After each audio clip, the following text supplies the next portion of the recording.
guys, it's 26Bond here from the UK. I'm going to be doing two videos today. One on recent vinyl finds, just to update you guys and girls in the VC on what I've been rummaging around looking for in the record boxes.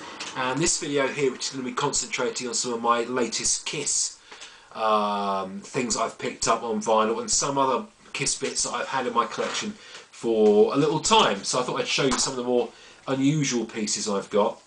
Okay, starting with this German single. This is Shout It Out Loud from the Destroyer album. Backed with Sweet Pain. Sadly this one, I got this one recently from Discogs, and they had a picture, about 4 or 5 pictures of this single in mint condition, so there's no writing on the front or on the back. But when it came, obviously it wasn't the what was advertised on the picture, sadly. So I only paid about €15, and I managed to get back about €10 for that. So it cost me about, you know, £4. There you go. So it's got the nice Bogart labels from Casablanca, jukebox record, missing the inner, the centre part I should say. So that's a really nice one. I've been looking to get that one for a while. If you notice on the back cover as well, being a German release, they censored the 2 S's to look like standard S's as opposed to like the lightning bolt S's on most of the American British releases. They look too much like the Nazi SS symbol, so the German records generally came without that. Another example of that is on this one. This is another German single from 1980. This is Talk to Me with Naked City on the reverse. It's got the tour dates for their European tour in '80, where they were supported by Iron Maiden. A little bit of the record label just there. So that's a different version of the Casablanca label. That one's in very, very good condition. There's no writing on this one at all. Slightly frayed along the top, but actually the vinyl plays perfectly. So there you go. If you notice, that picture's been reversed as well. Paul Stanley's star isn't normally on that eye, which is a bit strange. There you go. There's a couple of singles from Germany. I have picked up a couple of Spanish Kiss singles, which are hard to come by. This one's from 1983, from the Lick It Up era, when they just took off their makeup for the first time. This is Exciter, which was the first song from Lick It Up. Never issued as a single anywhere apart from Spain. On side 2, it's got another track from the album Gimme More. That's quite hard to find. I do like my foreign, always opens from the side this one. I do like my foreign Kiss pressings, or any band's pressings really. There you go, so it's another jukebox enabled Casablanca record label. But once again, it plays really nicely. There are some stickers on this one sadly, but as it was quite hard to find this one, I didn't mind so much about that. The next one, I was a bit disappointed with this one. This cost me £12 and I didn't realise it had this damage to the front. This is Heaven's on Fire from '84, from the Animalize album, Back with Lonely as the Hunter. Now it looks like there's been a sticker there which has either got hot and half melted on the front cover, and when it's been taken off it's left all that residue, which I can't get off. If anyone got any ideas how I can get that off, it's basically, it feels just like any other part of the sleeve, so I have a funny feeling that I'm going to be stuck with that. This cost me £12 and I was a bit cross because it wasn't advertised with sort of damage on it, but it is a very rare single, so I'm pleased I own it. It would just be nice if I could have got one without such damage. So there you go. Similar Casablanca labels to the other Spanish single I've just shown you there. So I was happy to get that, but you know what it's like when you get an album or a CD or a vinyl of any sort through the post and it's got a flaw which wasn't advertised. You do feel a bit cheated with it, but I guess sometimes you win some and then other times you lose. This is a promotional copy of the Paul Stanley solo album from 1978. All 4 members of the band issued these solo albums in 78. I think it was the 19th of September, and they all came out on the same day. This is a promotional copy, loaned for promotional use. And a lot of promo albums, that is the only note for it being a promo album, if you see what I mean.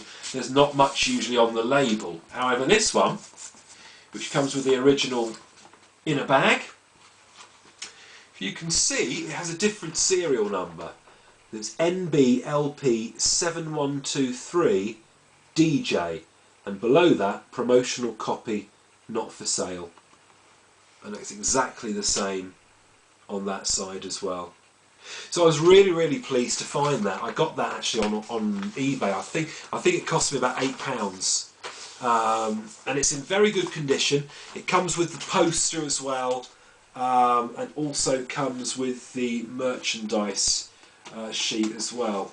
Now, for people that aren't as familiar with Kiss, I'll show you those. This is the merchandise leaflet. You can sign up for all sorts of Paul Stanley memorabilia.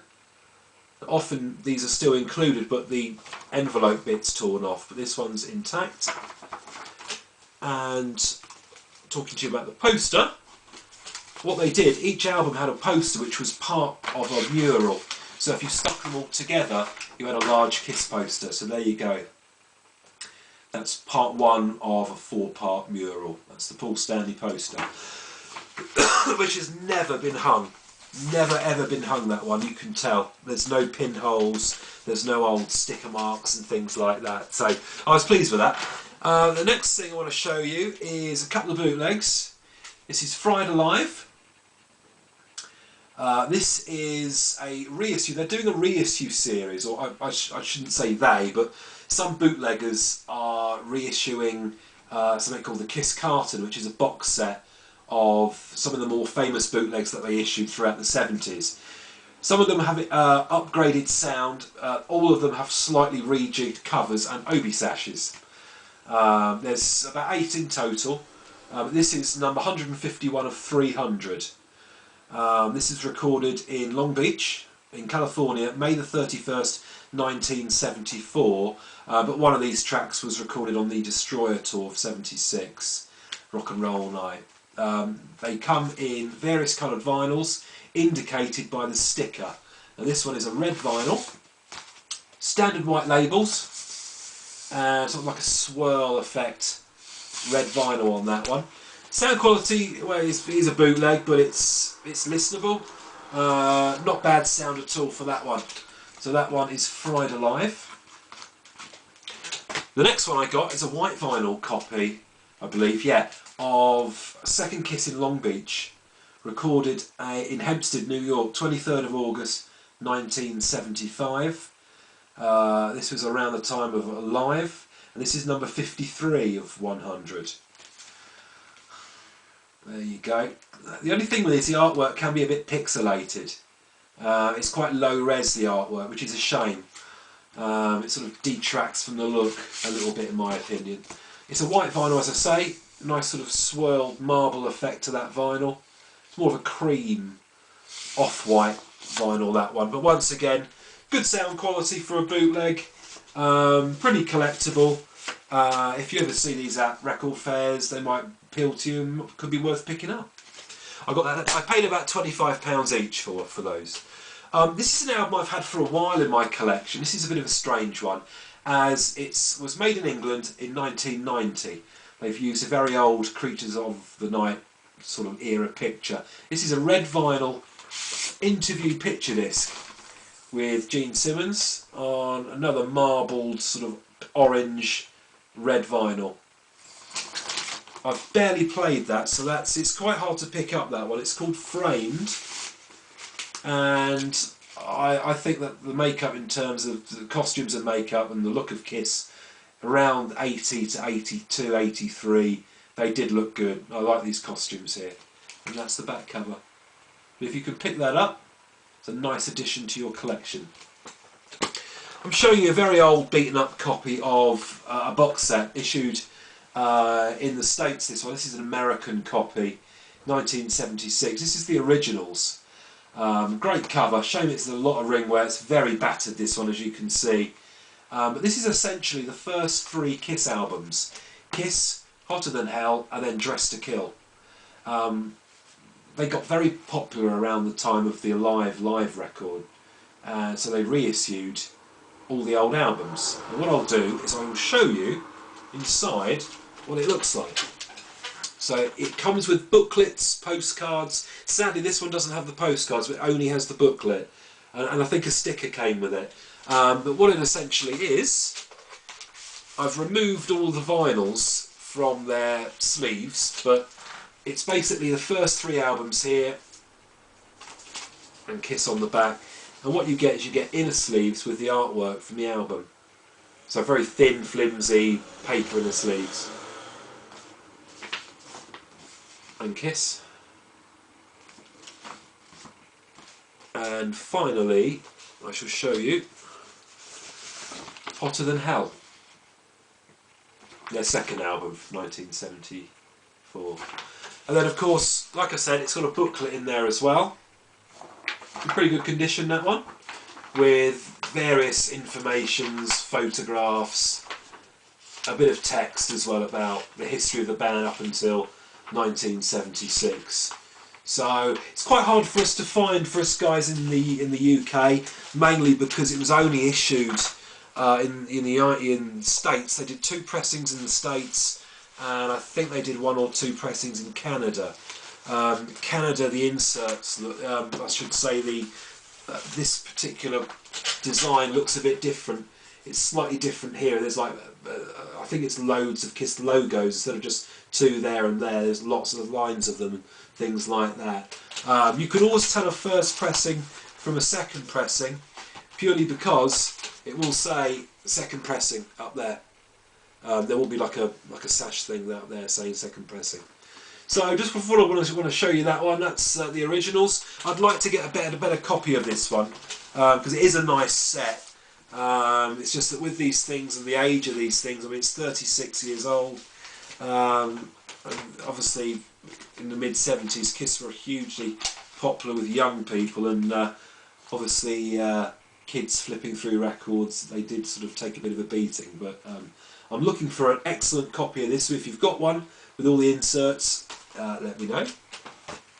Show you another copy of Hotter Than Hell. This is an original copy here, standard issue. This is an American copy. You always know a first pressing because it will have the blue Bogart logo. This is catalogue number NBLP 7006, and this is in excellent condition. Look at that. That vinyl is pretty pristine condition. It's a good album. Production wise, it's a little bit sludgy, but a lot of people sort of think, well, that goes well with the songs. It's a very heavy album in terms of sounds and sonics, and it's well worth picking up. This is Kiss before they got too commercial. So there you go, guys. That's pretty much what I've got to show. Oh, there's one more thing. Hang on. One more thing which came this morning in the post. Another French single. I nearly forgot about this one. This is I Was Made for Loving You, with Hard Times on the B-side. Another French single. I did have this, but it had a lot of writing on it, so I bought myself a new copy. Classic pictures again. Really, really nice condition, this one. And once again, one of those Casablanca sleeves. This was issued by Vogue Records in France. So there you go. All good stuff. Great to see you. Hope you Kiss fans are enjoying the videos, and maybe people that aren't Kiss fans, hope you're getting something out of these videos as well. So cheers, guys. Hope everyone in the VC's alright, and I'll make another video now which hopefully you'll want to watch too. Cheers. Bye.